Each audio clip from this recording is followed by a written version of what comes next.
Hello, everybody, and welcome to the Alien versus Predator Galaxy podcast. This is regular host Aaron Percival, aka Corporal Hicks, and joining me, as usual, is my fellow blue collar space trucker.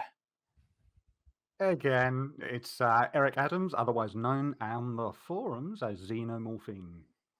And for this one, we stopped off at Thetis for a special guest, replaced our science officer. I'm not really too sure about this new guy, but joining us is. Go ahead, introduce yourself. Hi, I'm Tom. I am Nightmare Asylum on the forums. Yeah, so we have a special community guest for this one. Tom, you've been on the boards for a long time, haven't you? I have since like 2009 or so. There's been a few like little gaps where I've slowed down a little bit, but I've pretty much consistently been there since then. Yeah, hmm Didn't we play Halo Wars together at some we point as did for a well? while. Yeah, because Yeah. God, 2009 would have been when that came out, so probably right early on, like 2010 ish.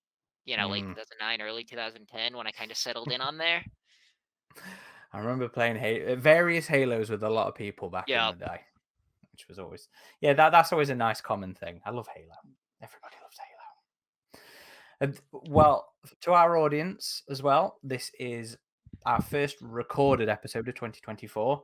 I've no idea if it's going to be our first one released in 2024, so I'm going to avoid any episode titles, episode numbers even, sorry. But for this episode, we are doing a topic I've wanted to do for many, many, many, many, many years. It was something I'd originally thought about doing as a bit of a crossover with one of the other podcasts, but it never worked out, unfortunately. But coming into this year, with it being Alien's 45th anniversary this year, I was Yeah. like, Yep. Wow. let's start the year with a nice Alien one, and we'll finally do this topic I've always wanted to do, and it is the Alien theatrical cut versus the director's cut. So we'll be talking significant changes, which will be the additional scenes and the couple of omissions, one of which is an absolute crime to this film, I will say. But yeah, so Tom has kindly joined us to come and talk about Alien for the 45th year and discuss the differences between those films. You may have noticed also that we're missing Adam. He may join us. We'll find out. We'll see how we go along. And of course, this is another one we're broadcasting for our Patreon viewers as they come in and out of the broadcast. So before we start surprise guest star status, we'll say that.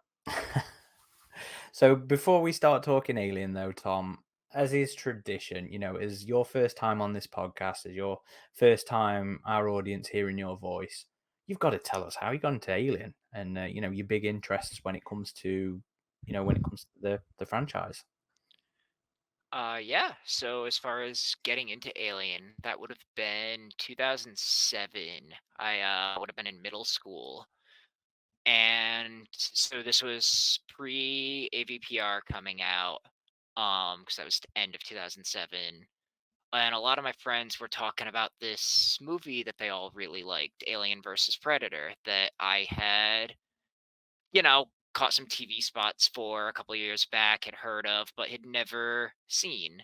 So I remember being at it was either Blockbuster or Hollywood Video. We had both near my house. I would frequent both with my dad in 2007. I'm like, you know what? This AVP movie that all my friends are talking about, I'm gonna, grab this one. This is what I'm gonna rent today. And I remember showing it to my dad, and he looked at it and he said, let's not get this. And he put it down and grabbed Alien instead. I was always very happy to go along with his recommendations on things. He had gotten me into a million things that I had loved at that point.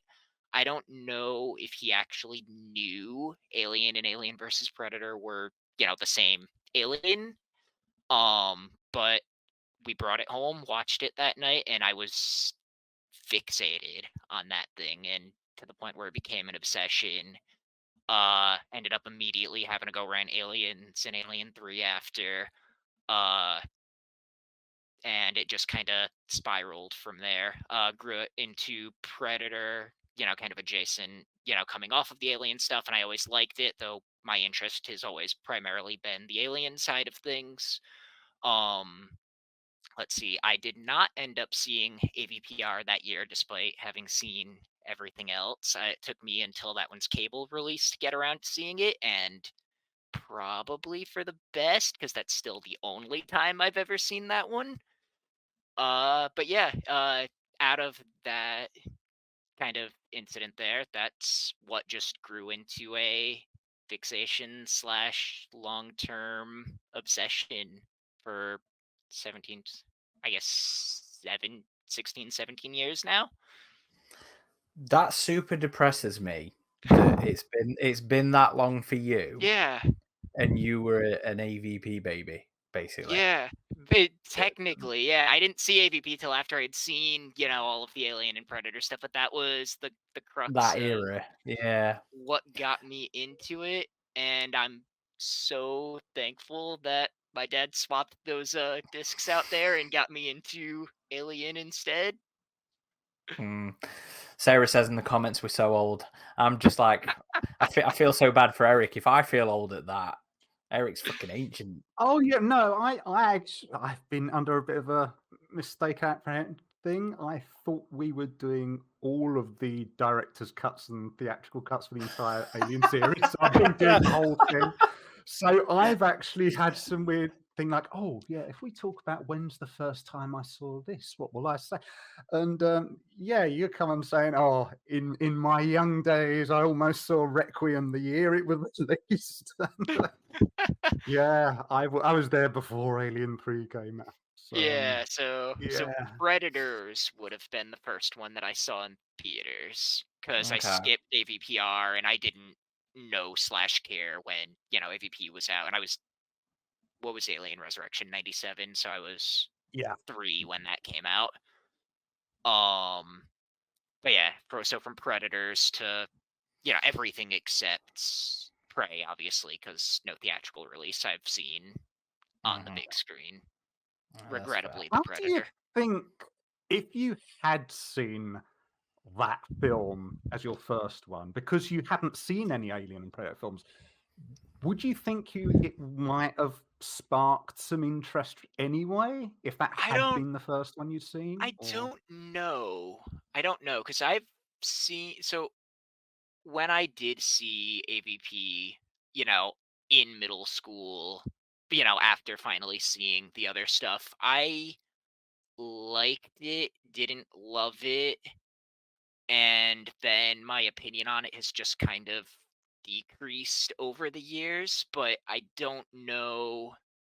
really don't know how I would have felt had that been my first. introduction? Yeah, I think I would have No. always come around to Alien regardless of when I saw it, but I'm glad it played out the way it did for me. Yeah. Yeah. Yeah.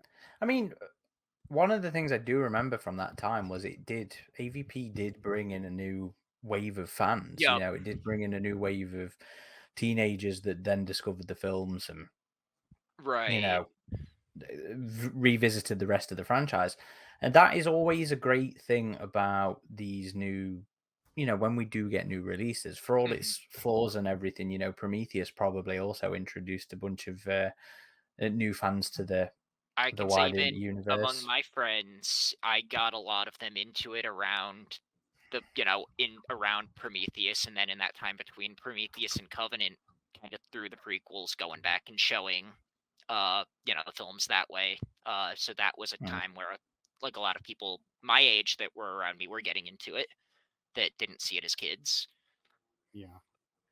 And we saw it with Prey as well, Yeah, that, which is nice, Yeah. and it's great that Prey is objectively far superior to AVP anyway. So it's a yep. nice jumping in point for folk there. Right, I'm going to ask Eric to start with Yes. here because, With my again, mind fresh from Alien Resurrection as well, yes. well, he's the old boy, so I have to Yeah. wonder if you caught the re-release here. So we're Mhm. talking the director's cut of Alien, comparing it to the theatrical cut. Yes. All the Alien films, the quadrilogy, the initial series, all have alternate cuts, but Alien is the only one that has had it released in the cinema, which Yes. was Halloween time 2020. Fucking idiot. 2003. 2003. You can't say Yes. 2003. 2003. That was the year before AvP, wasn't it? Yes, Wasn't AvP was yeah. 2004. So it was So you released went as from like a lead Alien in. to AvP. Well, it was released as like a lead into the Yes. quadrilogy set, which came out Yeah. at the end of 2003. I'm so used to saying 2020 for me years here. It was for that, wasn't it? They asked him to do it because they wanted Well, they were doing it for the extra stuff for quadrilogy. the set. Yeah. They were doing it for the quadrilogy, and then decided, let's release this in the cinema. So I was a year too young to watch it in the cinema when it was re-released, and I was absolutely fucking devastated. You were not. Hadn't it been re-released since then? I thought it had the director's cut. Or has it I only don't know been if the I. original? Well, I mean more like the assembly cut's never been re-released in the cinemas No, properly. but the Alien director's cut, I thought that had been re-released since Not 2003. not as an official. Okay. Yeah, I think it's sort of thing. shown for sure, but there hasn't been like a Just big yeah. 20th century / Yeah. Disney like specific. Okay. Here's the director's Sure. cut kind of I think release. all the sort of like Alien Day releases, I think, have all been the theatrical release, at least over here that I can And we had remember. the 40th anniversary one in 2019, but that Yes, was which was the theatrical. 4K. Yeah, Yep. that was the 4K restore. But what I was getting at here was, Eric, Yes. did you go watch this when it re-released in the did. cinema? I did. Okay. Yes. And I have to be cards on the table here. I did it almost partly because I'd never seen it on the big screen myself, but I'd say 90%. I just wanted to see what the audience's reaction was because I was kind of like old hat Alien by then, but I thought, well, some people this is going to be the first time watching Alien, or they're not as familiar with the scenes we all knew, like the cocoon scene, which we knew had been reinserted into this ahead of time. So yeah, there were the highlights for me was just seeing like how it would affect the audience, and the one scene I knew had been reinserted and I was really hoping would have an unsettling effect. They didn't do it. It wasn't in there. I mean, it was, but they'd altered it. It was the space jockey signal. So for me, I was thinking, yeah, come on, come on, come on. I want to see that. And it doesn't have the same effect as the one we knew was originally in there. And I it was a bit of a, hey, did you do this? You've stolen that from me. I wanted to see the reaction. So, but yeah, it was. I mean, it was interesting seeing it on the big screen, and it did have a different effect because I was prepared for it having that sort of slower pacing. And the strange thing about the director's cut, because it's not really a director's cut, is that it's actually, I think, a minute shorter than the original. But for me, I think it works better because it was too slow paced for me. And I know a lot of people think the opposite, but I appreciated that. But it felt like it flowed a bit better, especially for modern audiences. But yeah, it was an interesting experience being with an audience to see it. So nowadays, when you want to watch Alien, which cut do you put on?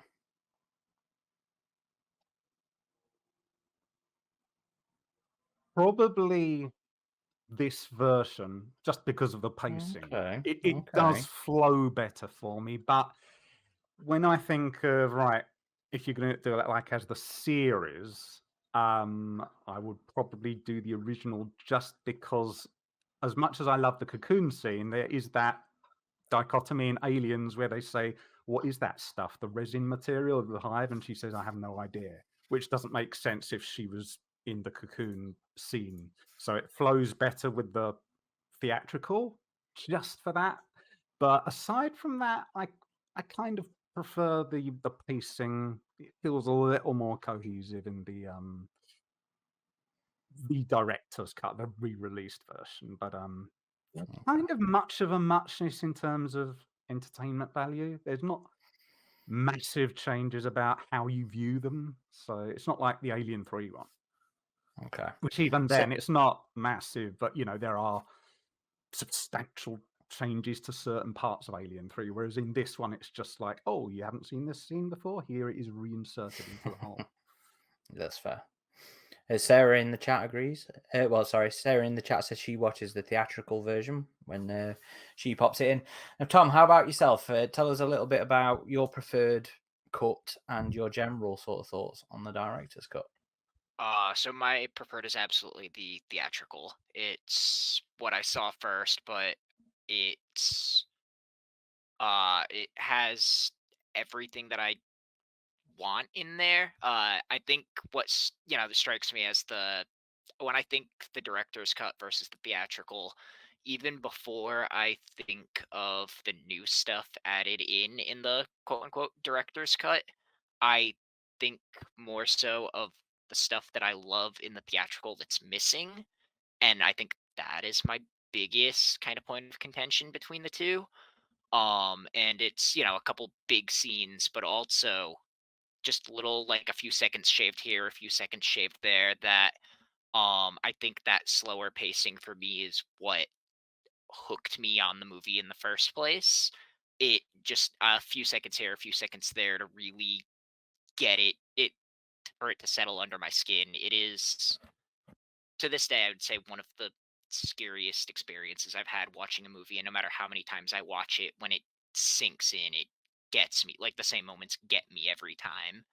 And they still do in the director's cut, but I think that's more by association with the film on the whole rather than what the director's cut specifically is doing on its own. Um and then like I said, a couple so there's stuff in the director's cut that I absolutely love.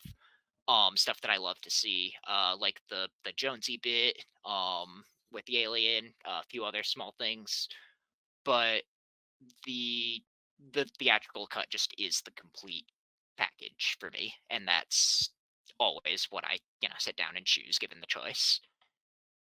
I think it's interesting because we've established now you came into the series with Alien being your first. Mhm. I came into it with Aliens being my first. I Right. think Okay. Aaron, you've said your first Same. was Alien 3, No, wasn't it? aliens. Ah, Aliens. okay. I thought your first was Alien 3. So we've kind of like got your entry point might dictate which version, if for the Could be, pacing yeah. alone. Yeah, maybe. But I'm gonna disagree with you there, Eric, Okay. because My theory is I came in with Aliens, and Yes. while it is not the film most associated with horror when it comes to Alien, one of the things I've talked about much in the past is that film gave me nightmares for 5 years. I was sleeping face Very down horror. with my chest against the mattress, so the chest burster could not come out because there was something there. And it was that morbid fascination that made me obsessed, absolutely fucking obsessed with this franchise as a child. So I, as an Aliens child, but I agree with Tom. I very much prefer to watch the theatrical cut of Alien, and again, same as Tom. It's the removal of the Dallas scene that really sways me, because I think that is a crime against Alien that scene is removed. The little cuts, the little snips, I think ruin a little bit of the tension in the film. Even if it's tiny little things like I think the insert of Parker with his flamethrower before he goes to refuel it, it's gone. There's a little moment where Ripley, before she goes to Mother to find out, about the special order, there's a moment of her panicking, getting the key card out that's removed. And I probably can envision Ridley's logic here being, we've already seen how that works. Dallas has already showed us how that works. We don't need it. It's fine. Go. But for me, it's like little bits of tension. It's little bits of those characters being frantic and worrying about the environment, because the alien, is there when it's not there. It doesn't need to be on screen for us to feel it when we're watching the film. Those little snips and little cuts, I think, remove the tension and remove that fear, or contribute towards it. But he also mentioned in the past, he cut the new stuff for a reason, and that he says that is to do with the pacing. We're reading off of Xenopedia here. He talked a little bit about that process and why he recut the director's cut. And he said, upon viewing the proposed expanded version of the film, I felt that the cut was simply too long and the pacing completely thrown off. After all, I cut those scenes out for a reason back in 1979. However, in the interest of giving the fans a new experience with Alien, I figured there had to be an appropriate middle ground. I chose to go in and recut that proposed long version into a more streamlined and polished alternate version of the film. For marketing purposes, this version is called the director's cut, in quotation marks. He did say he preferred the original well, I don't think he said it quite so straightforward, but he said the theatrical cut was good, and it was He does. something he He was very openly proud of. states the original is his preferred favorite. Yeah. But I think he later comes out and says he likes them both. He likes both versions. They're just different beasts, I think was the quote he used. But I will always put the theatrical cut on. Occasionally I'll be like, I fancy watching one of these alternate scenes, or watching it through with the alternate scenes, and I'll put it on. But it's like the opposite of Alien 3, where more often than not I'm putting on the assembly cut, and occasionally I'm like, I wonder what the old experience is like, and I'll bang the theatrical cut on for a little bit just to refresh the memory of the experience.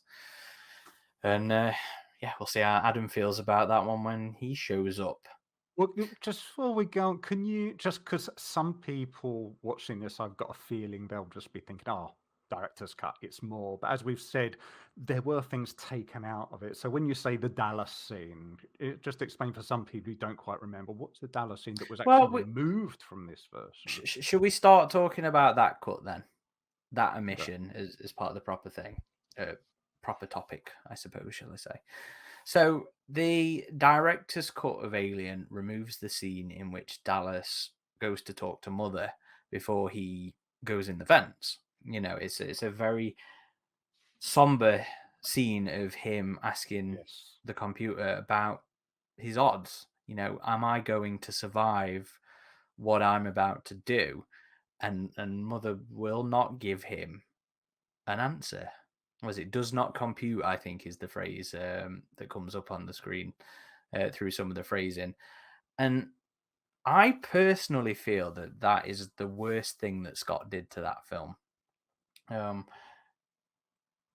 Dallas is a character I see a lot of myself in when it comes to Alien.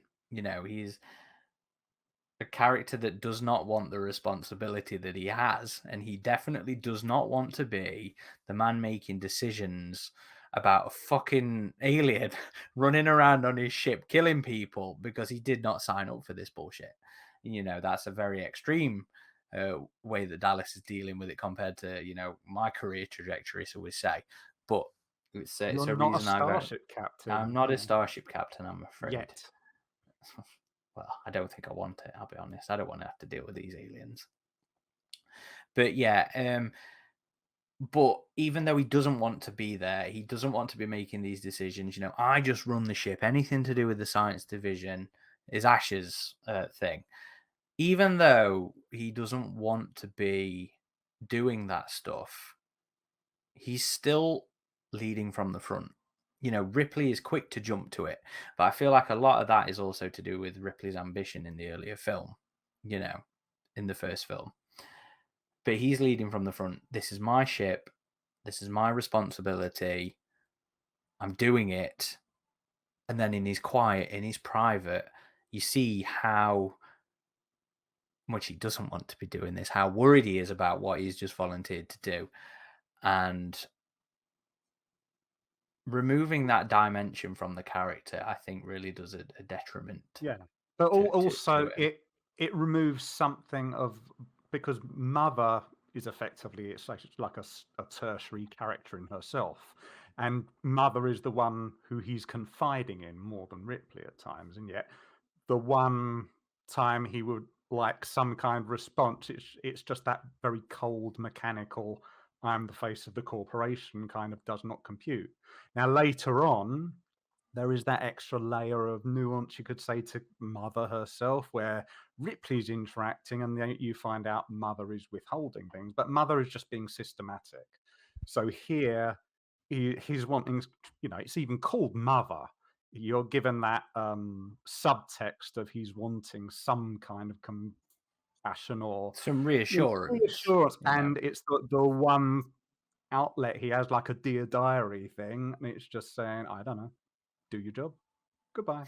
And it's nice because you can see he's needing some kind of thing there. And as you say, it removes that from Dallas, and yeah, it does. The film suffers from it, but when you know it's not there, you feel its absence. Yeah. It also, one thing that stuck out to me watching when I rewatched the director's cut to prepare for this a couple nights ago, just in the terminology, the way that Dallas phrases it, "What are my chances?" The response does not compute. Um, and Ash, a few scenes later, when he's revealed to be an android and he's, given his final spiel at the end before he's shut down, and the last thing he says, "I can't lie to you about your chances." Like, the two synthetic characters, Mother and Ash, are I mean, obviously, one is Dallas's input to Mother, the other is, Ash's output to the rest of the crew. But it just, having that first scene missing and then having the kind of repeated phrasing when talking about the encounter with the alien between the synthetic and human characters, it stuck out even more as a glaring omission, seeing it like that. And just on a personal level, that scene with Dallas, I love that kind of exchange in general. I love, the equivalent scene in The Thing and in The Fly and a lot of other movies that have these characters using, the very retro CRT, you know, computer to, spitball back and forth, to retrieve that data and that information that's basically just coming back and saying, "Sorry, can't help you, you're screwed." And it's just, no matter how many instances I see it in different films, it's unsettling every single time. The There's layer a of comment on the I think it's YouTube thing here. yeah. It's, So Sarah go says, on. I think that scene does resound later when he wants to get out of the vent. Yeah, Which I because it think shows. there's some fairness to that. Yeah. Yeah, I mean, there's a level of it shows some vulnerability to him as well. It makes him more human. So Yes. when you see that apprehension, despite the fact that he's, I'm doing this. I've overruled the third officer. I'm going in there. You see the apprehension, you see the worry, and then when he is in there doing it and shits his pants, and quite rightfully so, and it's like, I want to get out of here. It just adds to the human in him, and But that's the definition of courage is when you know you're going into something, but you're doing it anyway for the right reasons. That's the definition in of spite of the fear. courage. Yeah. But we So respect him all the more for that scene. It doesn't make it, because a lot of people say, "Oh, I don't want my character. I'm going to not have my character. I'm going to have my character be fearless." But this is actually a prime example of a character not being fearless, but it does add something to them. Dallas is more memorable for it. And in fact, the cocoon scene later on, it resonates more for that again. But I mean, we'll come on to that later, I'm sure. should we jump back chronologically then and talk about the scene that excited Eric? And that is, I think, the first major change between the cuts, and that is the inclusion of the crew of the Nostromo actually listening to that SOS call. So, Eric, do you want to start us off with this one? Well, I mean, I assume most people are familiar with it. It's Lambert does play the space jockey signal. And the original bit of audio is genuinely very disturbing. It's very unsettling to listen to. To Well, this actually, day, sorry, just to interrupt there. Go on. Suppose we should say that Yes. despite the director's cut probably being a lot of people's introduction to these scenes, older fans will have been familiar with them from the Laserdisc and from the first DVD releases of Alien, because they were included on both of those releases, so you could see the earlier pre-polish versions of those scenes. So when Eric says he's referring to the original version, he's talking Yes. about that. And just pre-DVD, because I remember those days, on the internet as it was then, I know the Cocoon scene was doing the rounds on then. You could view it as a sort of like .mov file, but it was very low resolution. Oh, it probably predates MOV, Eric. That was Probably, yeah. that was Apple, wasn't it? That would have been when iTunes started being It a was bit one of of a thing. those early form, but yeah, you could see it, and that was one of the things that Mm. when the DVD and Leeds discs came out, they said, "Oh, it's included here as well." But yeah, that specific scenes, because I think earlier on they mentioned an acoustic beacon, so you're thinking, "Oh, there's audio," so they play it for. And let me see, it's Dallas Ripley. Lambert's the one who plays it, and Kane. Ash is And in there as well. who? Ash is in there as well. Ash. You see? Yeah. Okay. And they play it, and it is a genuinely disturbing piece of audio. I don't know how they made it. I'd love to see an interview with whoever made that. But it is a genuinely disturbing sound you're hearing to this day. It still feels, oh, that's haunting to listen to. And part of that is the reactions of the actors involved, and they sell it. I don't know if they heard it on set, but they sell it that much more. And what we actually get in the director's cut is something that sounds a bit like a wonky modem. It's like a little bit of fluttering, but all the rest of it sounds like if you're just tuning through radio stations and you're going through static. And it's worse because Ripley actually says, "That's like no radio signal I've ever heard." I think it's exactly like all the radio signals you've ever heard. But if they'd have just had the old one in there, it sounds so much more disturbing. And it's a complete mystery why they replaced it. All I can think of is Ridley Scott might have gone, "Oh, I want something that sounds a bit more digital, maybe." But I can tell you I wish they when I hadn't. found the quote again, but I'm going to let Eric. Okay. I'm going to let you and Tom talk about this while I go and find it. Okay. But I wish they hadn't changed that. That's a regret. Any thoughts on that one?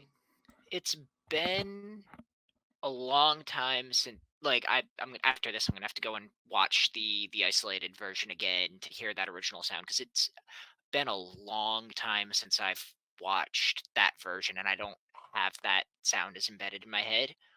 So going just off of the as it is with its inclusion in the director's cut with the new 2003 sound in there, I like the scene. I think the sound itself does leave some to be desired, like you said, which now I'm like itching to go and listen to the other one again, refresh myself on that. But that is one of the inclusions that I do like. I don't miss it when I'm not watching when I'm watching the theatrical cut that does not have it. I don't miss it, but it's one of the ones that I like to seek out, and just because I think, especially in the early days with Alien and before we started delving into space jockey engineer stuff with the prequels, when it was all very like you're kind of chomping at the bit and like scraping the surface to get every last thing you can in relation to that, which was part of what the really big deal with Aliens, and oh, it's a chance to see the derelict one more time in that special edition. And that's kind of the novelty factor that the um the signal in this deleted scene in Alien has to me, because it's another chance to get a glimpse of this thing that's just on the peripheral of this original movie before anyone had kind of taken the leap to exploring it in any proper, like, significant capacity. I have found what I was looking for. So, Charles de Lozarica, who we should know as the mastermind behind the quadrilogy set and the anthology set, did an interview many years ago with the Digital Bits and talked a little bit about this in here. So he's talking about some of the changes, and he says, and the alien transmission scene, which now includes Ridley's preferred version of the transmission sound effect. It kind of reminds me of the sound effect that Luke and Ben trigger as they cross the entrance threshold of Mos Eisley in Star Wars, which comes as no surprise since Ben Burt designed both sound effects. There you go.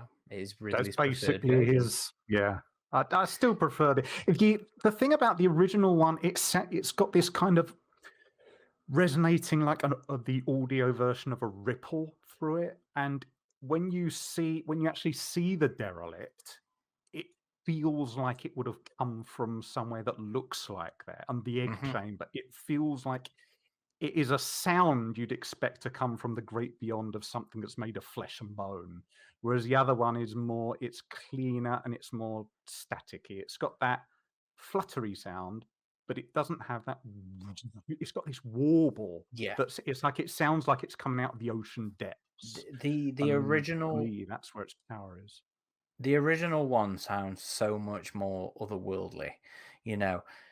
I think one of the characters ask about, is that a voice as well when they're listening to it, and there is part of that original sound effect that does sound like it could be some weird, distorted, ghostly voice, and it just sounds so much stranger and unique than what we eventually get in the release director's cut. It just sounds normal. It sounds boring. It sounds modern, and it doesn't sound alien. And I think it's a shame that Ridley didn't like the original.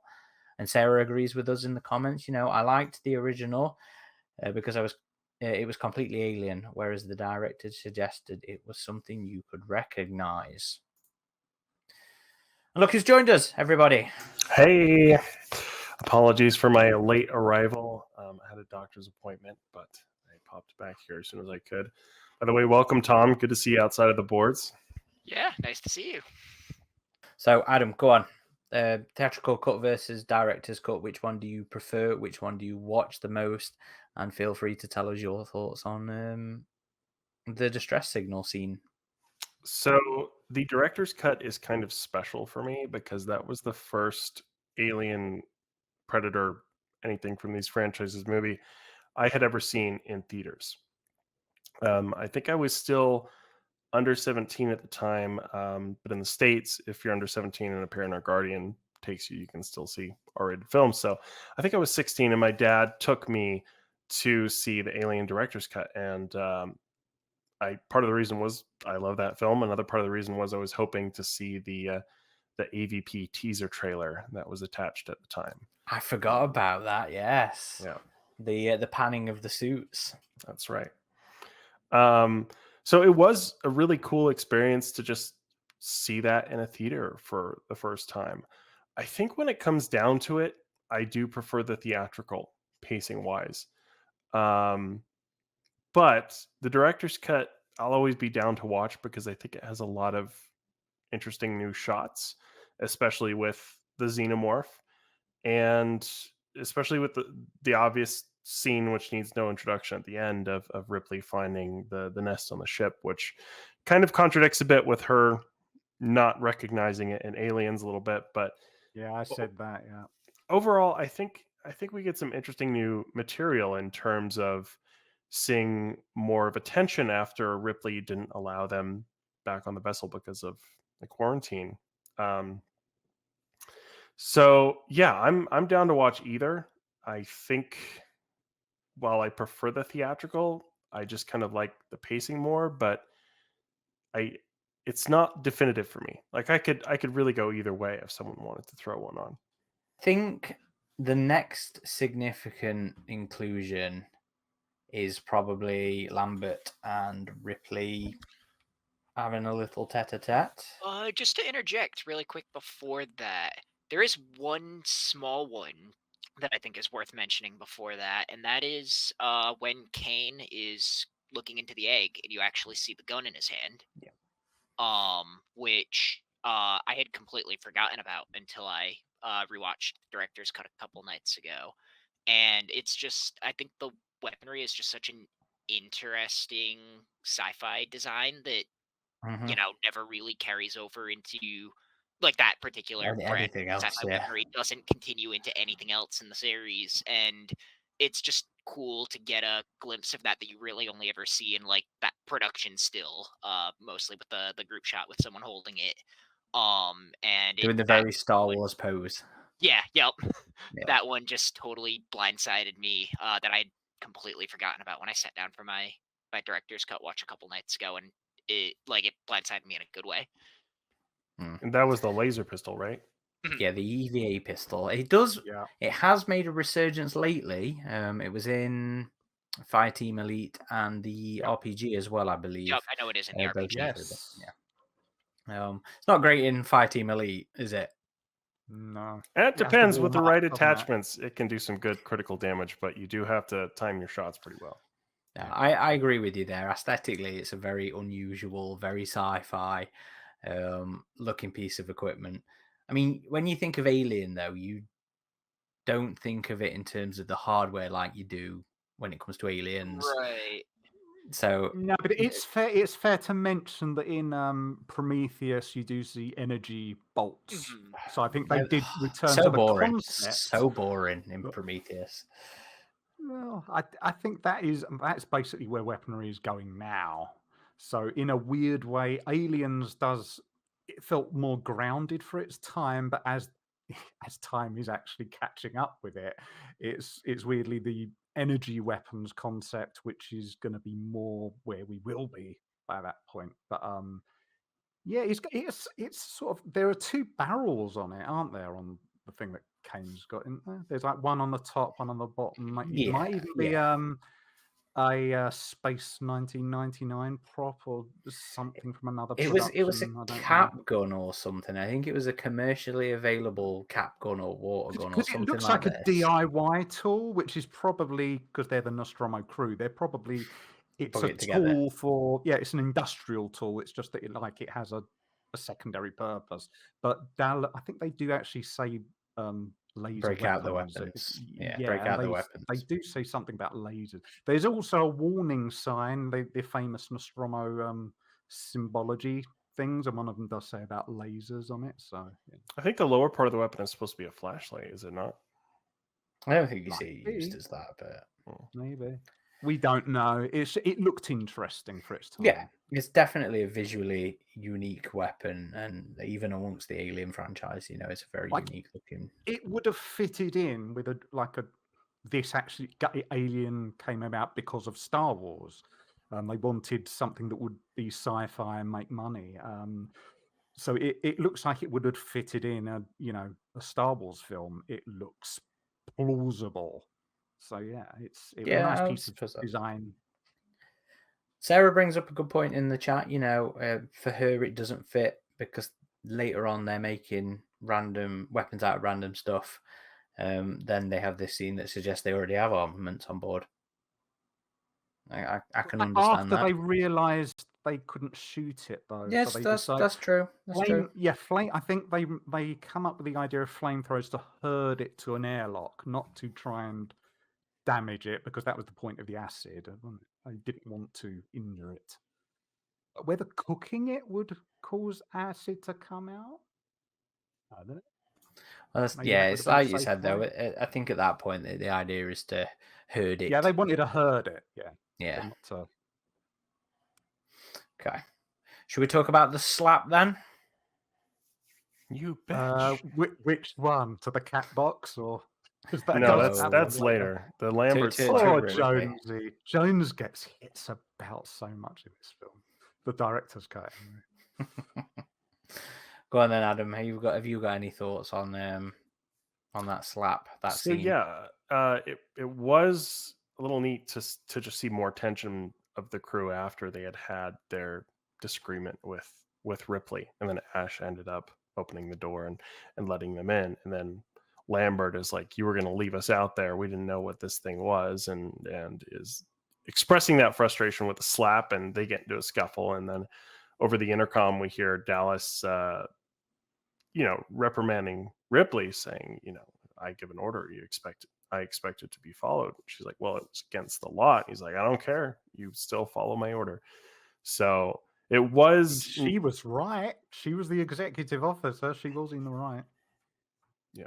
But I mean, I guess when you're out in space and it's a survival situation, that is debatable, is if you go by the book or if you go by something else. But in the end, yes, ultimately she was right, as they all found out. But I don't know, what do you think, Aaron, in terms of just having that little scuffle there? Because I never got the impression in Alien that the crew liked each other that much. Yes. So it was cool to just see a bit more aggression there. Mm-hmm. No, I completely agree. I'm not quite sure why this one was cut, because I don't think it really does any damage to any of the characters. I don't think it really damages the pacing, and it just contributes towards this aggression, this not necessarily family, dynamic that the crew has going on. And that's something, Ridley himself fostered in terms of the filming, in antagonizing Yaphet Kotto to antagonize Sigourney Weaver. So it just contributes towards that tension, and it was interesting to see some repercussions of her disobeying, Dallas. Yes, he was outside the ship, and she was technically right, but I feel like there would naturally be some discussion being had at some point, being like, I don't fucking give a shit if you were correct. I told you to do this. I'm the boss. And having it in the director's cut, I think, is nice and goes towards that blue collar reality, truckers in space kind of dynamic of the whole film. So yeah, it's a scene I like. What about you, Tom? Any thoughts? I mostly like this one. I like the slap a lot. And that kind of bubbling, tension with Ripley and Lambert there. I'm not as hot on the Dallas yelling at Ripley and Ripley yelling back over there. Most couple reasons. First, I think she has a much better retort to that situation later on when she's talking to Ash. About how when Dallas and Kane are off the ship, she's the one in charge. I like that, kind of phrasing of it more than just the kind of blunt, even if it's illegal, or against the law, or however she says it. And also just on a structural thing, uh, the cut doesn't really work for me hearing Dallas off camera yelling at her, and then immediate cut to a very calm, collected Dallas working on the facehugger. So I like the Ripley Lambert half of the scene a lot. I'm not as hot on the Ripley Dallas half. No, that's an entirely fair point. I hadn't really thought about that cut between the changing manners, in calmness. So that's a very good point. Sarah says, for me, Dallas was out of order, but if I was Lambert, I'd have clocked Ripley as well. Yeah. So the next significant thing probably is a cut, is the removal of Ash's history, or lack thereof, with the crew. I don't think I really missed this one. I mean, it's nice, but it's one of those take it or leave it kind of moments for me. I think it telegraphs something is up with Ash a little too early. But you have a lot of that already anyway with the with the running. Yeah, but I mean, some people have weird quirks. I think something like that, he was just put here at the last moment. I wonder why. It's that kind of thing. So I think removing it kind of helps in a way. But like you, I mean, it doesn't really matter either way. So, and most of these cuts were for pacing. We know that. So things like this that don't really affect anything else, I mean, remove it. Is that what Tom said about the slap? I mean, you already get that repeated in a way when Ripley is talking with Dallas about the authority thing anyway. So if they're looking for things to take out for pacing, yeah, it qualifies. So yeah. I agree. I do think it makes sense as a cut. But it does also feel natural. Like if Ripley had worked with Dallas before and she had not known Ash and she's growing more suspicious of Ash, you could imagine someone to be like, hey, what's with this guy? Like, yeah, have you ever shipped out with him before? So it does make sense as a scene, and it builds on that suspicion that Ripley has towards him. But I also agree with you, Eric. I don't feel that it's necessary, and I think the theatrical cut is better without it, honestly. That's one that I do miss in the director's cut. I like that exchange a lot. I think just going back to the previous scene's point about them not all being friends, and I think just anything to kind of add a little more kind of tension and conflict in that a lot of these people don't trust each other, and with the situation they're in, they're kind of letting those feelings bubble out to the surface, and saying the quiet part out loud, I don't trust this guy, do you, is something that I like having in the film. I don't think it's, removing that is as big a sin as, the Dallas mother scene.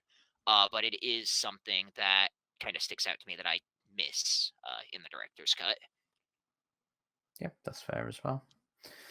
That's absolutely fair. Tom, you can start us off on this one. The alternate alien, Brett's death and the changes there. Gotcha. How do you feel about, how do you feel about that one? This one I love, the new the director's cut version of. I like spending a little more time with the alien in that moment. I think the shots themselves just look really great. I think the flow of that, transition from one scene to the next works a little better with Ripley and Parker. We actually see them see the alien as opposed to having that action all play out and then Ripley and Parker talking about it, but we never actually saw them in the same space at the same time in the theatrical cut. So I liked seeing that. I liked the extra bit of violence, and this one strikes me. I don't know if this is the case or not. You might have notes on this. But this strikes me as something that at the time in '79 wasn't removed for pacing, but was maybe a ratings cut just because you do have that extra bit of gore dropping down.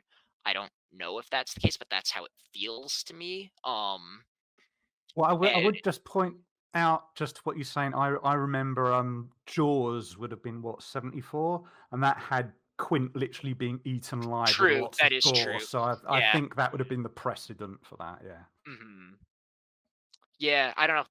This scene is probably more than anything else in the director's cut. The one that stands out to me is something that I really love.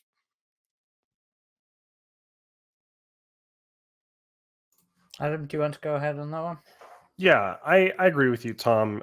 This is probably one of my favorites of the director's cut. Just seeing a bit more of the xenomorph, that eerie shot of it just swaying back and forth and the chains above, seeing it like kind of more imposing on Brett, slowly crushing his head. It it just gives us a bit more, and that's kind of what we want to see if you're going to go to the theaters and see a movie you've seen before. Is you just want to see a bit more, especially of the xenomorph and the alien that you didn't before. I do still feel like the pacing works a bit better in the original. I love how he just gets snatched. You have the scream and you see the cat, and that's it. And then it's kind of left to your imagination, like, what did Ripley and Brett see in Parker? What did Ripley and Parker see in the aftermath of that scene? And it made me wonder too. I mean, even in this, did they see the alien when they look up? Did they see it moving away? Because we see a perspective shot of them looking up before the blood falls on them, but we don't see the alien. So it's still kind of left to your imagination a little bit, I guess. that was something I wanted to talk about as well. So just to specifically address what Adam said here.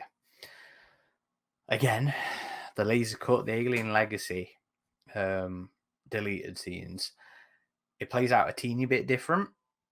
So they walk in as the alien is taking Brett up. So they see the alien, they see Brett's body being taken up. Whereas in the director's cut, it's he gets taken up and then it cuts to them running in from quite a distance. So that's something I don't really like in the director's cut, because you then go into them giving this dialogue in the next scenes about, it was big, it was like a man, it was Kane's son, and I don't feel like the director's cut shows that. I don't think it just justifies Parker making those comments, because he doesn't see it like he does in the deleted scene. I much prefer that. And again, in the deleted scene as well, you also hear Brett call out for Parker, which I don't think the director's cut has. So that was a nice little moment of him calling out to his friend, his boss, and it also justifying them coming running in, because I don't think the director's cut really makes a good job of them making a commotion, so again, this is another one where I prefer it. It was as originally intended before it was polished, in quotation marks. In terms of seeing the alien, this is one of those ones I swing about with. That early shot of it No up pun there intended. yeah, swinging in the chains. I either love it when I'm watching it and I'm like, yes, I just want to see more of the alien. I want to see more of that fucking gorgeous suit, that gorgeous design, this other worldly unique creature up there. And then other times I'm just like, I think it works better when we don't see it. So that's very much one of those how I am in the moment kind of scenes. But I don't think the best version is either of I don't think it's either the director's cut, and I don't think it's the theatrical cut either. I'm actually quite fond of some of the more fan-made extended cuts from things like the appendix fan DVDs, or I forget what he called. I know the guy who did the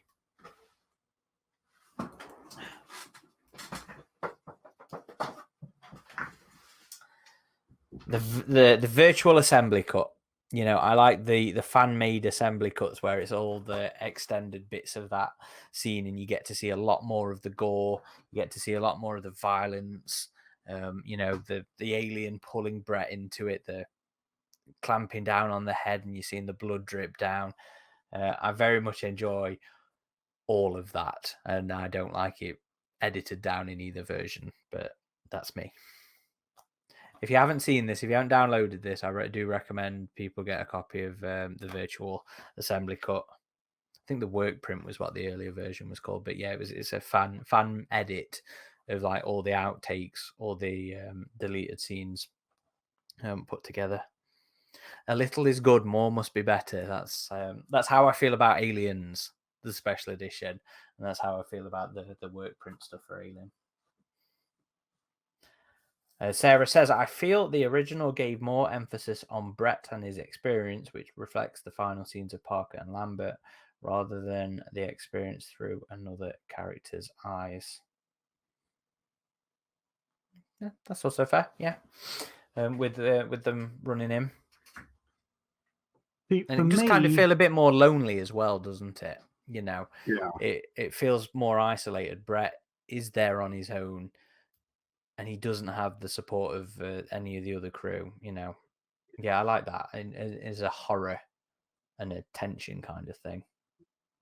For me, it was interesting to watch because it's it's something we're so familiar with, and as Alien fans, we do like to see more shots of the alien because it is it is an artistic, cultural piece. This film, I think the shot of the alien hanging there in the rafters, sort of Hellraiser style amongst the chains, it works and it doesn't for me.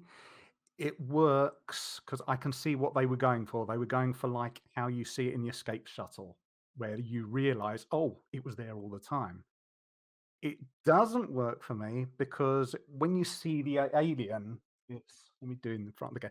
It's doing this, and you see the outline of its arms doing that. I think if the arms had been doing that funeral pose that you often see it depicted in fan art, I think the dorsal tubes in the head would have been enough to make us think, oh, it's machinery. But because the brain is hardwired to see patterns in things, I think it's too much of a giveaway of that's something else. What it's not like in the escape shuttle where it works because you're only seeing parts of the body in isolation, like and parts of it look like piping on the shuttle. In this, it's a little bit It's too too much because of obvious. the Yeah. arm pose. Yeah, if the arms had been changed, I'd have been like they should have kept it in. It's interesting, but I think it's too much of a oh look, it's like the dorsal fin out of Jaws. And I prefer the theatrical cut of how Brett dies because it works so well where Brett just gets taken and you just see Jones looking up at it in completely no emotion. It's like a child has been traumatized, and you just hear Brett's cries of anguish just disappearing into the distance. And then it switches to Parker having a kind of similar look as Jones, and he's just drained.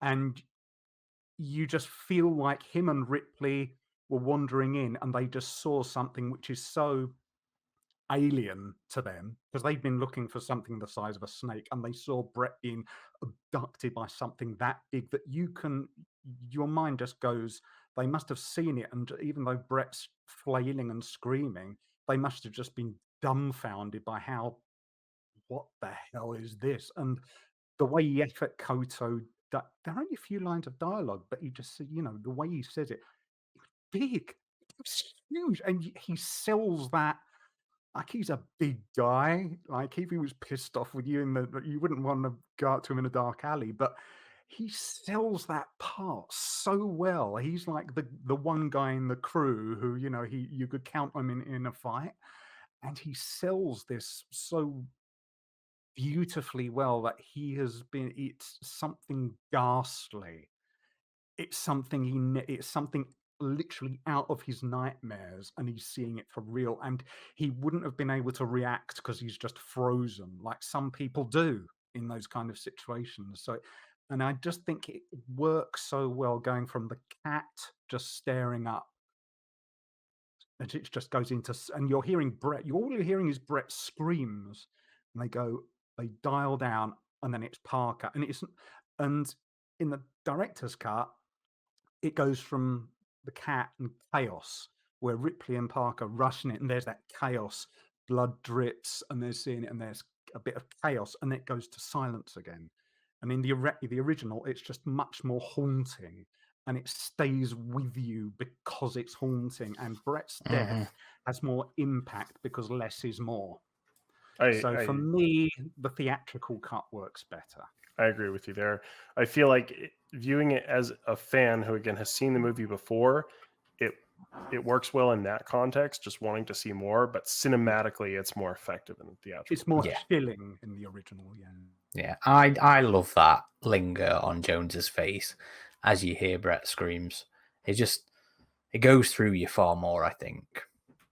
And of course, it's replicated in Aliens at the start with Ripley's dream, except there Jones does that really, whoa, that hiss, and it's the same device they're using both films, but it is just you get the reflection because you have the big eyes, you have that reflection in the eyes too. Was it the same method? Wasn't it another cat in Aliens? Whereas in I think it was a German Shepherd. But it's I think a different creature. But but what I'm saying is it plot device wise, Yeah, it's got the same. Yeah. And the whole, just to go off topic a little bit, but the whole Brett being mesmerized. I love the way the RPG deals with that. This idea that the aliens, there's something going on there that can terrorize them and mesmerize people, and I like that. they're the monster from the id, like that Forbidden Hmm. Planet type of thing. Yeah. So I think there's only really one more significant scene. There's a lot of little snips and a lot of little talks and snips and just changes to pacing. So before we go to the final scene, I just want to offer it out to everybody here. Was there anything that we wouldn't really consider significant that you want to call out to or shout out to for any specific reasons? I mean, gonna- the alien whacking the cat, that was... No, that's after. That's okay. Yeah, that's after the big one. The big one. Okay. So before the big one, no, not that I can think of. Okay, let's move on then. I'm sure there's something with Ash, but I don't remember what it is. If it's there, Isn't it the one where they talk about Ripley asks if Lambert slept with him? Wasn't that Yes. an addition? Yeah. I wouldn't that consider that no, significant. it feels like something that should have been cut. That because you're thinking, why are they talking about sex with the crew? And it was Ridley Well, it's Scott's all weird idea part of of. everybody has sex with everyone else. Yeah, but it's another one of those things about suspecting Ash, suspecting something weird. If everybody else is shagging, then it must But be weird. again, That... his reveal works better without it, I feel. Yeah, I don't particularly care either way for that scene. No. I kind of like the casual nature of it, but like it's there, but it doesn't matter. Come on then, let's talk egg morphine, because egg morphine is, I think, a big thing for the franchise, a big thing for fandom. It's a big discussion for fandom.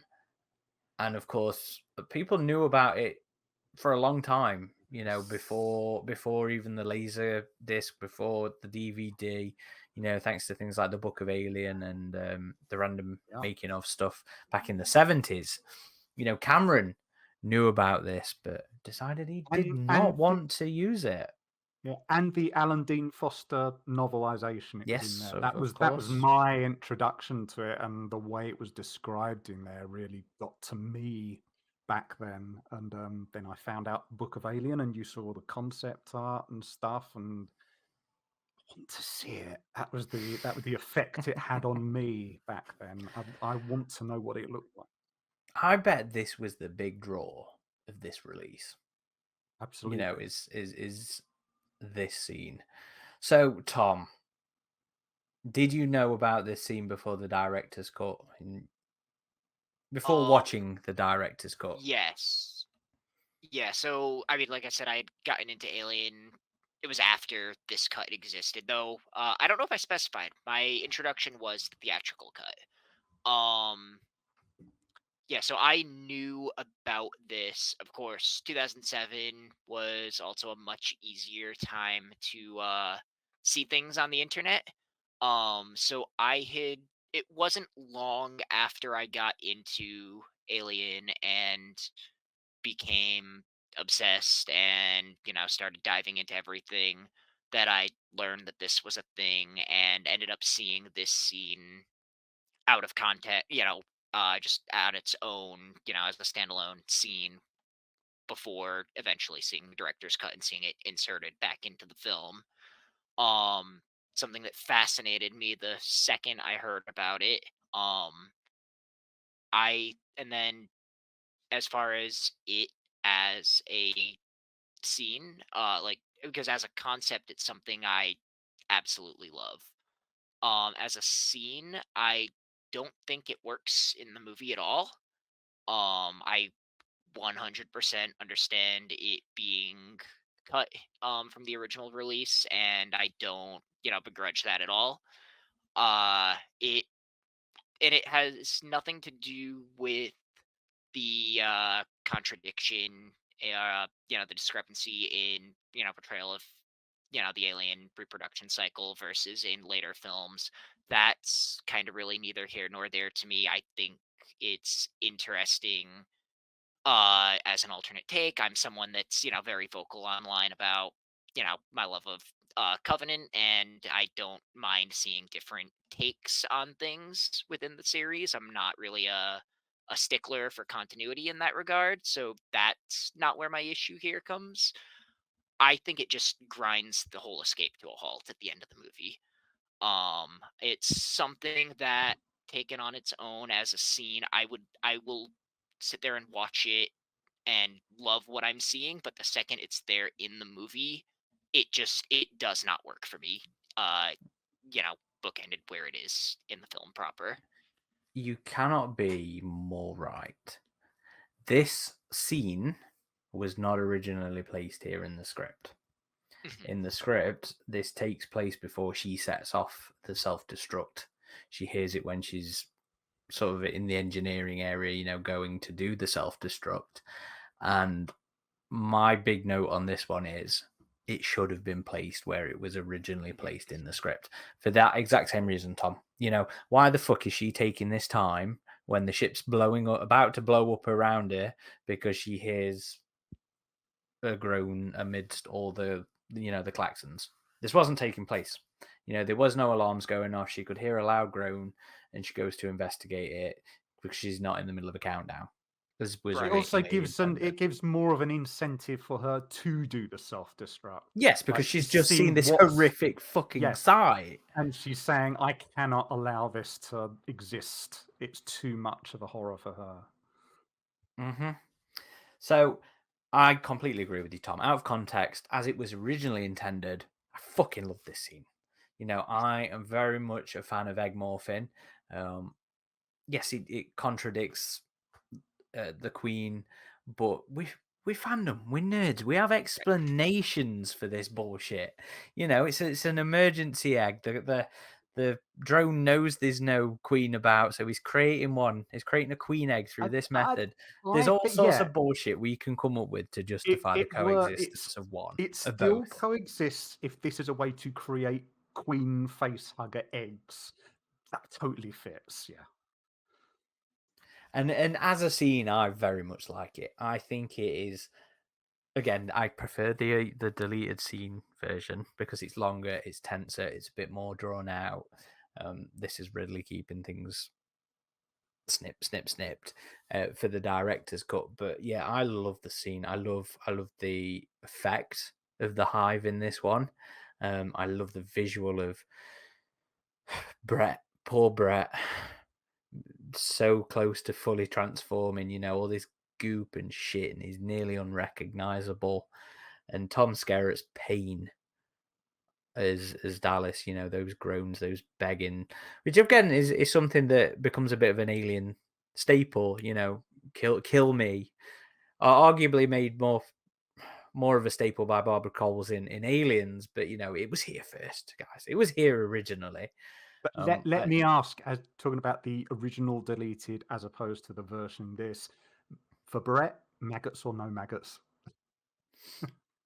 Maggots, it's grosser. You prefer the maggots? I mean, Yeah. come on, they can't have that many flies on the ship, guys. I mean, well, they're the ones that made it out of the LSD induced comas from the idea of them putting maggots in the alien cowl. That's a what bit was too it? much. They went to sleep under the studio lights, so they put LSD there on was them to try and make a move. In the Alien Theory channel, there was a guy who commented, and he said his uncle was involved in that scene, and they said what they did, he was involved in getting all the KY jelly and condoms from a local chemist, so he got a bit of a reputation, and they put the maggots in the condoms and then the KY jelly over the top of condoms, but they said the lighting actually made the condoms deteriorate. So it was actually the condoms broke inside the jelly, and that's it.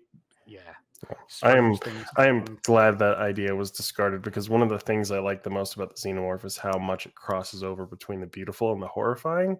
And I think that would have pushed it a bit towards more the gross, horrifying side. That's fair. Yeah, that's far.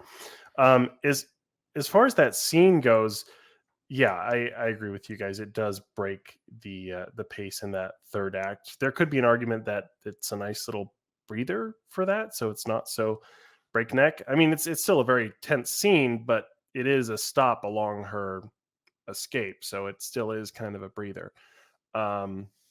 I do just love the tone of that room though as she descends the ladder, and it's just this dimly lit orange glow. And it's I can't like what part of the ship is it? Is it back in the landing gear bay or No. Yeah. okay? It's the land. It's one of the landing legs is where they are. Oh, Okay. that's yeah, the concept art. Yeah, So it kind of says where that. Brett was taken Yeah. initially. Okay. Yeah, so Um, he would have been taken directly up, and that's he just basically took him up and just he stuck where he was abducted, basically. Just I mean, you do in Alien Isolation in the DLC based on the first film, you see his body up there, and there's like a secondary catwalk above the gear. So take that as you will, but yeah, I think it's a eerie scene. It's a really creepy scene. Personally, I'm not a fan of the egg morphing concept. I've always preferred like the queen molding concept, but that's just me. I thought you were an egg barfing fan. No, that one I could just kind of square a bit more because I was like, okay, it is a process of a molting queen. Yeah, But alright. you can blame that on AvP2 being one of the things that brought me into the franchise and the whole queen molting concept with that. But I don't mind it. Like I'm not against it or anything, but I do feel like the film works better without it. But I can't deny that seeing that deleted scene on the Legacy DVD and then seeing it in a theater was a pull for me wanting to go see the movie because it is a fascinating scene. Would you like to see this done in another film? You mean just egg morphing? Yeah, just egg morphing. No. No? I mean but that's just me. Like Okay. I'm sure a lot of fans would. Tom? Yeah, I would be down. Like I said, I'm always down for different weird takes. Kind of continuity be damned if it's interesting enough. I think this prequels especially have kind of broken the doors down where you now have kind of an in-universe Anything. excuse where you can mold things in a way where there's no reason it wouldn't make some degree of sense. And even if it doesn't make sense, that's also kind of the point of it.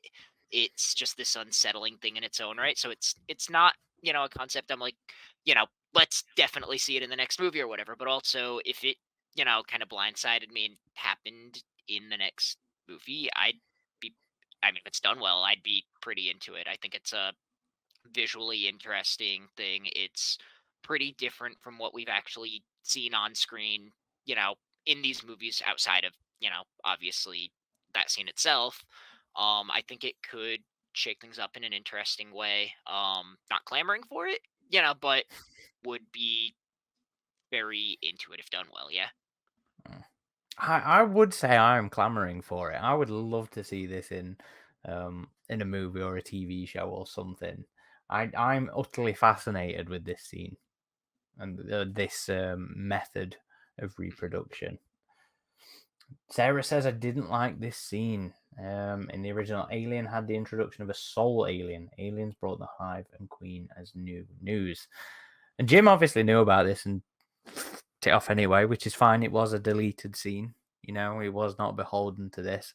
So, like the news of people being pissed off with aliens back in the day because of people knowing about the existence of this scene amuses me greatly. I would have liked to have seen a jockey, in this process. That being the intent. The whole. I wonder what happened to the crew line being a lead. A lead into this. Yeah, from what I remember, there are still rumors that there was a fossilized jockey alien scene, but I don't know if it's a misinterpretation with some of the sculptures that were. Yeah, well, I think one of the trading cards, one of the Topps trading cards from it was a trading card. has like a pillar, and people have like tried to highlight where it's supposed to be the skeleton of the jockey alien. I don't see it.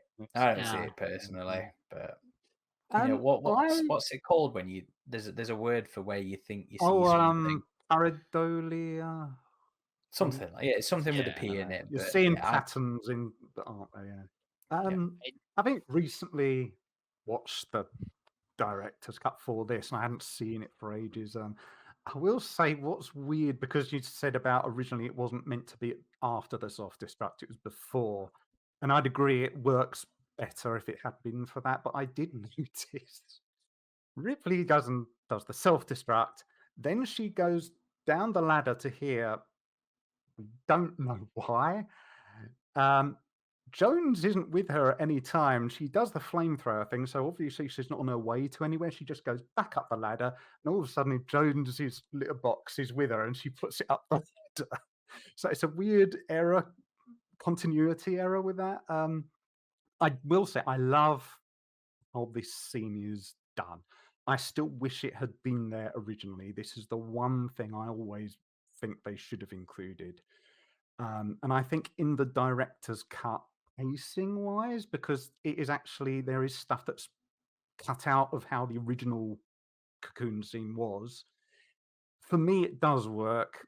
The the number of beats and all the rest of it, I think it does work pacing wise with this particular version. However, and what Aaron said about how Tom Skerritt, his acting here, I think he does basically an acting performance of someone who's suffering really advanced cancer, because his body is breaking apart. He doesn't open his eyes properly, so you get the idea that he's lost his sight, and he does.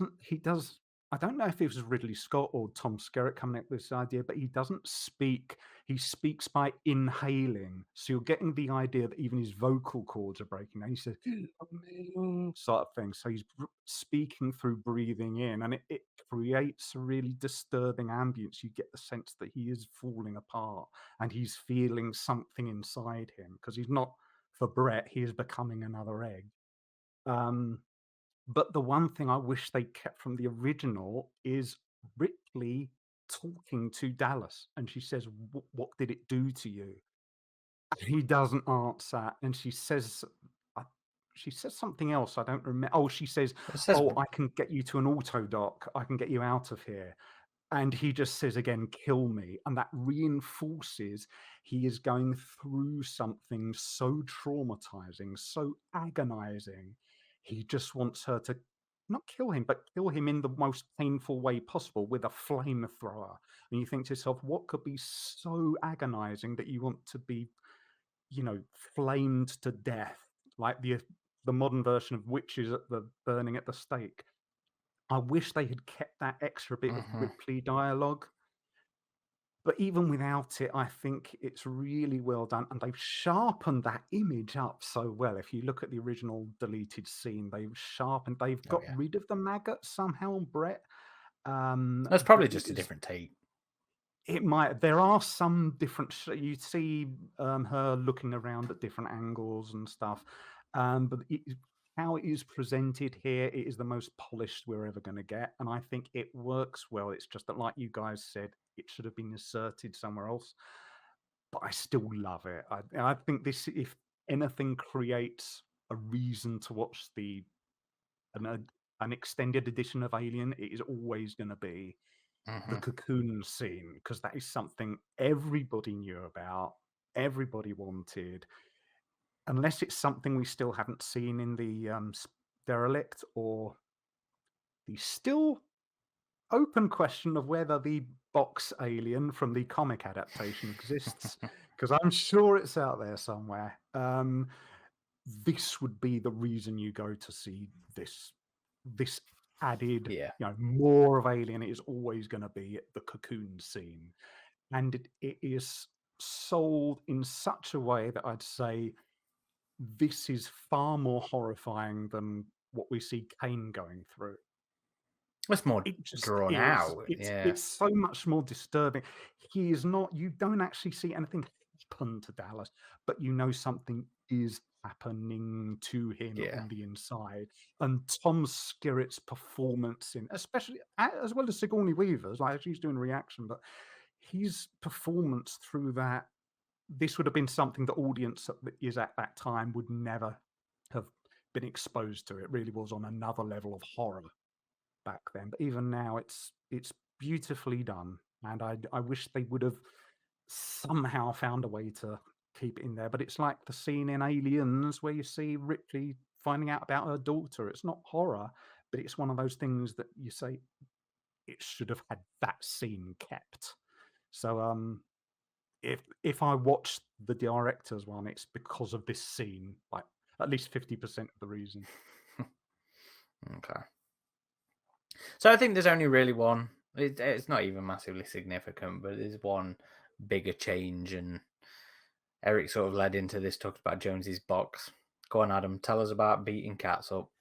So we just have an extra shot of the alien peering into Jonesy's cat box that Ripley dropped as she was trying to get away, and he stands up and then just swats it to the side. And yes, poor kitty, but hopefully that box had some padding on the inside. But again, it's just more of the xenomorph. It's another new shot of the alien that we didn't have in theatrical cut. So it's kind of interesting in terms of personality wise for the xenomorph. Like, it's just like, you have to think, okay, is it swatting it because it's frustrated? Is it just trying to get at it? Like, what's going on there? But I don't know. It's kind of a take it or leave it thing for me. But it's a cool extra shot of the alien, especially up close. Well, I don't like it. Jonesy, because Ripley, I'm sure it's because there is no cat in the box physically with the actress at that point. But when she's rushing to the escape shuttle, She that throws it box all keeps over the going place. bang, Yeah. bang, bang, bang. And at the end of it, she gets Jonesy out, and Jonesy goes out, and she says, "Oh, shush, shush." I'm thinking that cat's got brain damage. But yeah, like Adam says, it's a nice shot of the alien just being outright hostile to everything. It just, you're in a box, you're not. I like the shot of the alien peering. I like the calm, the patience, the curiosity.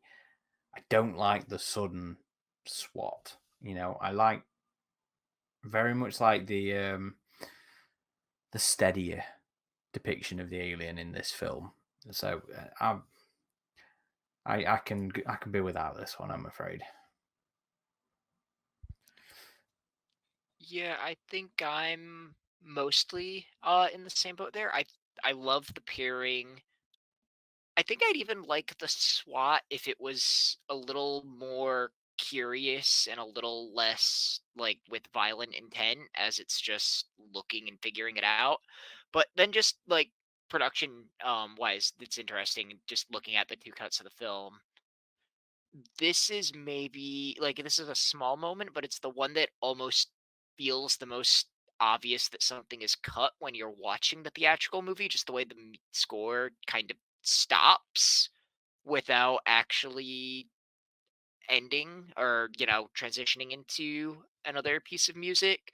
Like this is the one moment in the theatrical where you look and you're like, oh yeah, I could tell something was just Yeah. cut there and they didn't really patch that. It must have been a later cut in that regard. So that's something that I just kind of always find funny and interesting when I watch the film. I'd never really noticed that until I was watching it again the other day, and that one jumped out to me then. Anyway, sorry, did you have more to say on that one? No, mostly just like I said, I think I agree with you. I love the peering moment. I wish the SWAT was a little more like curiosity, trying to figure out maybe what's like trying to get opposite in the less. box. Yeah, That's or how I read it. pushing it It's trying to, aside, without so much being hostile and then just moving on. Yeah, that's fair.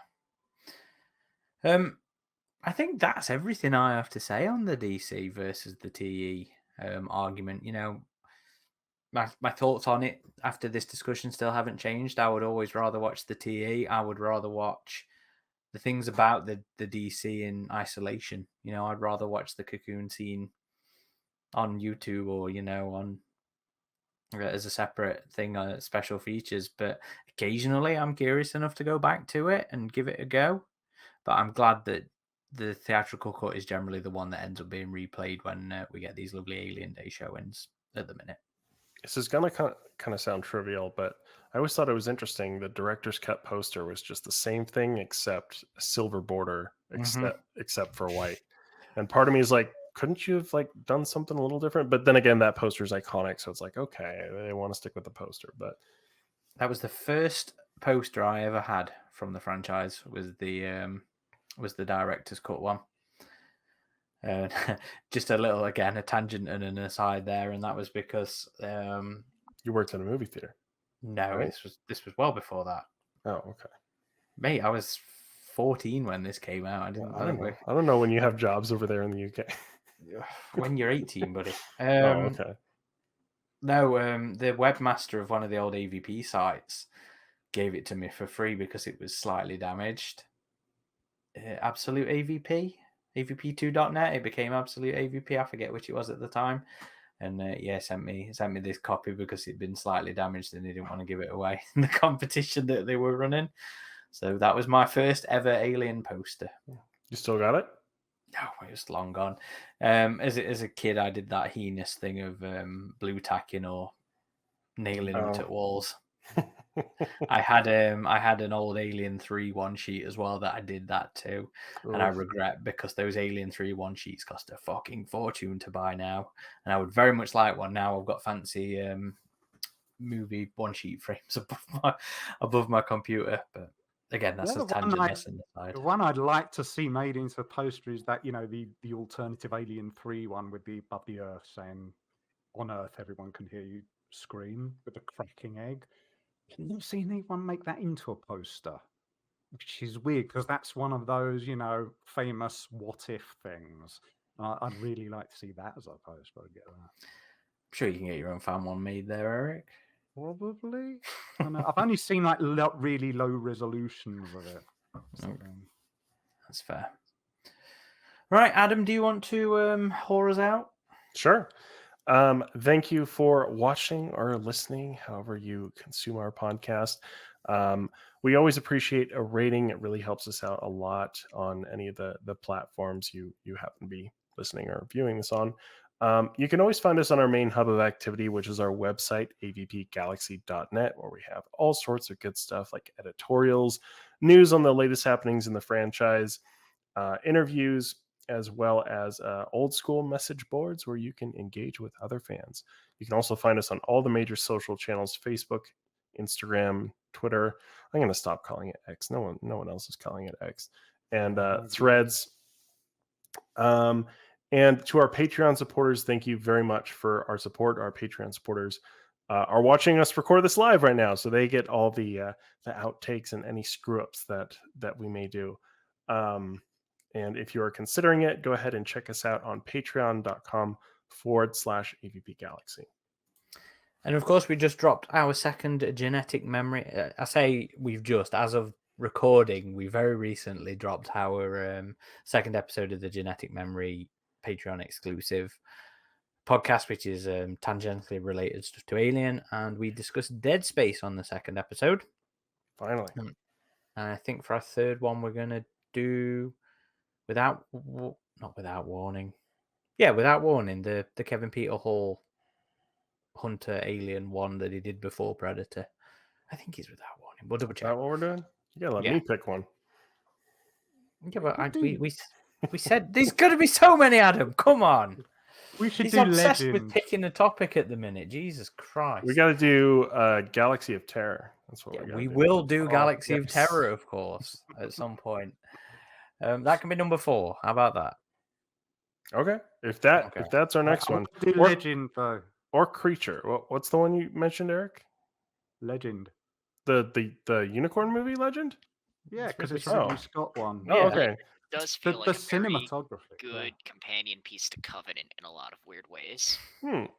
I did like that movie. It's been a long time since one? I've seen it. Yeah. Okay. Well, we'll be doing all sorts of crap like that. Stuff that we'll do Avatar at some point as well. All that kind of fun stuff. Well, we've always said we're going to do Inseminoid, didn't we? Yes, we'll do Inseminoid. We will do Inseminoid as well. But there's going to be lots of random ass topics on there in quotation marks that are all related. It's fine. Tom, thank you very much for joining us and making your AvP Galaxy podcast debut. Hope you've enjoyed it. It was a lot of fun. Interesting topic. And I'm trying to think of other topics that aren't just reviews and interviews. So it's been nice to finally get to this this kind of thing. Do you have any where you want to send people to? Do you want folk to stalk you on Twitter or anything? No, not quite yet. Once I get a few more of my own things out, might have something, but not as of today. Okay, that's fair. You can follow me on Twitter at _Corporal Hicks. That's the only place I am. If you'd like to follow me personally on Twitter and Instagram, it's at RidgeTop21. And we don't bother asking Eric. Not Yep. yet. So It's Someday. in the process. No, it's in the process of just the technical issues with mine.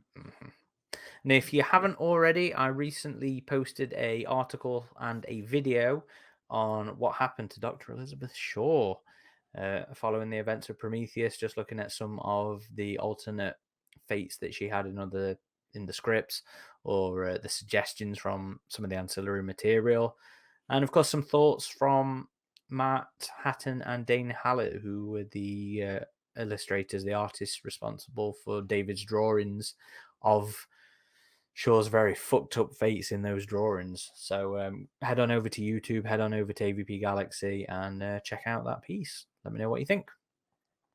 Well, as always, thank you everybody for watching or listening. This has been Corporal Hicks.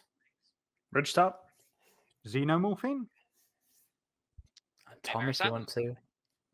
Yeah. Signing off.